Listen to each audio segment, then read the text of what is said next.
Bonjour, chers amis coureurs, membres du magazine en ligne courseapied.ca. On va vous parler maintenant de la 5e capsule. De quelle capsule? On veut parler en fait des intervalles, qui est une façon de s'améliorer.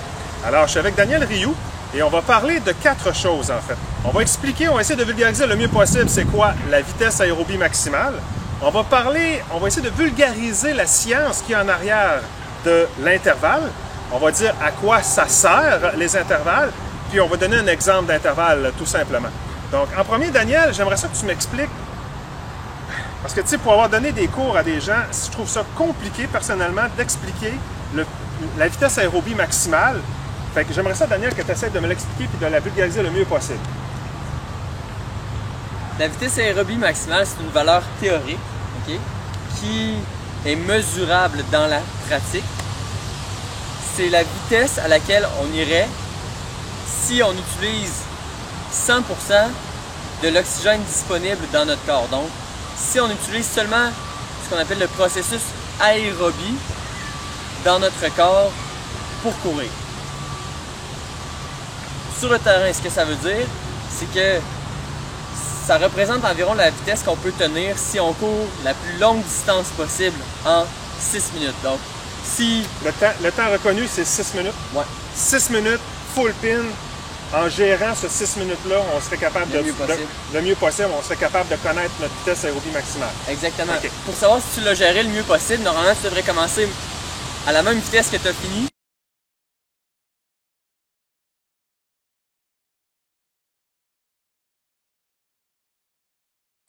Puis à la dernière seconde, c'est le maximum que tu pouvais faire. Exemple, je pars, ma première minute, je la cours à 15 km/h, ma deuxième minute, je la cours à 15 km/h, troisième, quatrième, cinquième, sixième minute, je la termine, je suis capable de faire un seul pas de plus.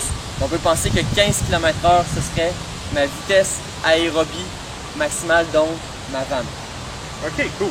Ben, fait que un test 6 minutes, mais il faut bien gérer le test. Exactement. OK, parfait. Fait que ça explique quelle est la vitesse aérobie maximale. Elle est très utile de la connaître si on veut être très précis dans un programme d'entraînement. Mais pas essentiel pour atteindre le marathon de Boston, c'est pas essentiel, mais c'est très intéressant de l'avoir. Donc, c'est des choses qu'on pourra vous aider si jamais vous voulez la faire, communiquer avec nous, il n'y a aucun problème. Deuxième chose maintenant, j'aimerais que tu me vulgarises maintenant l'intervalle. Le plus science possible, mais atteignable. L'intervalle, c'est une méthode d'entraînement dans laquelle on alterne des moments où est-ce qu'on va être à une intensité plus élevée, à une vitesse plus élevée, des moments où est-ce qu'on va être à une vitesse moins élevée. L'avantage de l'intervalle, c'est qu'il y a une pause qui est effectuée dans l'entraînement et on appelle cette pause-là une pause utile.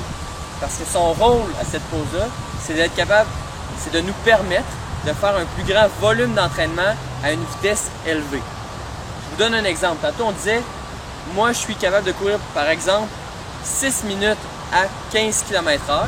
Ça, c'est si je le fais en continu. Sauf que si je sépare mes minutes à 15 km/h par 1 minute de marche, à 5 km/h, mais peut-être que là, je vais être capable de faire 12 fois 1 minute à 15 km/h, 1 minute à 5, 1 minute à 12, 1 minute à 5. Donc, au total de mon entraînement, je vais avoir fait 12 minutes d'entraînement à 15 km/h, ce qui est le double finalement de ce que j'aurais fait si je l'avais fait en continu. Et ta pause utile que tu appelles, c'est dans les plans quand on dit récupération. Exactement. Récupération. Et vous voyez souvent dans des programmes, on fait des 2 minutes à intensité, c'est ça qu'on appelle. Intensité, c'est l'intervalle. Et quand on connaît votre vitesse aérobie maximale, on est capable de dire que vous devez faire cet intervalle-là en temps de temps selon la distance. C'est l'idéal. C'est vraiment l'idéal. Appliqué, en fait, dans un programme réel, si on avait à donner un exemple d'intervalle, en fait. Ben, tantôt, ce que je disais, là, faire 12 fois 1 minute rapide, 1 minute à 100% de votre vitesse aérobie maximale, et ensuite 1 minute à 5 km/h ou à 50% de votre vitesse aérobie maximale. Ça, c'est une séance d'entraînement qui va solliciter beaucoup la vitesse aérobie maximale, donc va vous permettre d'améliorer à long terme votre vitesse aérobie maximale. Puis là, si mettons vous avez une vitesse aérobie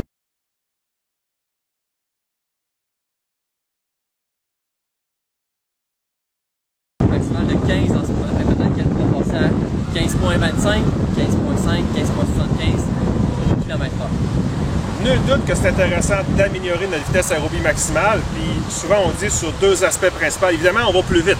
Si on va plus vite, ce qui est intéressant avec une vitesse aérobie qui s'améliore, c'est qu'on est aussi capable de courir à un plus haut pourcentage de cette vitesse-là pendant plus longtemps, qu'on pourrait appeler l'endurance, en fait. Un type d'endurance. Exactement, Okay. exactement. Donc, c'est très avantageux de pouvoir améliorer sa vitesse aérobie maximale. Et une des façons les plus faciles de le faire, on dirait pas dans la douceur quand même, là, mais d'améliorer sa vitesse aérobie maximale, c'est de faire ce type d'intervalle-là. Donc, il faut qu'on aille pousser le plus proche possible de notre vitesse maximale.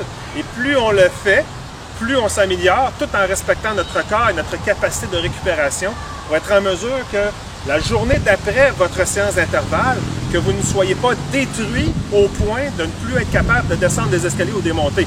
Il faut que la journée d'après, d'être courbaturé, ça fait le travail, mais 2 jours après, il faudrait que vous soyez quasiment capable de refaire une séance d'intervalle. Et à ce moment-là, vous vous dites, j'ai bien géré mes intervalles. On est-tu pas pire là-dessus?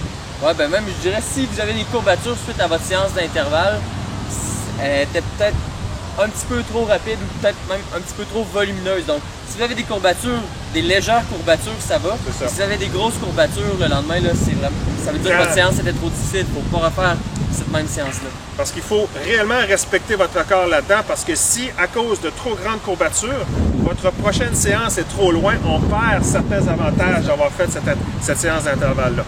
Et aussi, je pense que ce qu'on est capable de dire au sujet des intervalles, c'est en général, on va parler en général, quelqu'un qui débute la course à pied, une fois d'intervalle par semaine, il va réellement s'améliorer. Ouais. Quelqu'un qui n'aurait pas touché encore ce style de séance cette séance d'exercice-là, une fois d'intervalle par semaine, il augmente rapidement. Ça, c'est sûr et certain. Si vous êtes capable d'en faire 2, c'est encore mieux pour les gens qui n'ont jamais touché à ce type d'entraînement-là. Quelqu'un qui est habitué à en faire, des intervalles, et qui veut se maintenir, il pourrait dire qu'une fois d'intervalle, si c'est son seul exercice de la semaine, il va faire une sortie d'intervalle et il conserve relativement ses acquis. C'est ça. Mais cette personne-là qui est très avancée et que ça fait des années qu'il fait des intervalles, il pourrait en faire 4 fois par semaine, mais ça serait difficile d'aller chercher autant d'amélioration que quelqu'un qui n'a jamais fait. C'est pas mal le résumé au niveau des intervalles. Puis en plus, en faisant 4 fois par semaine, ben là, on commence à approcher un point où est-ce qu'on augmente notre risque de blessure. Donc, exactement.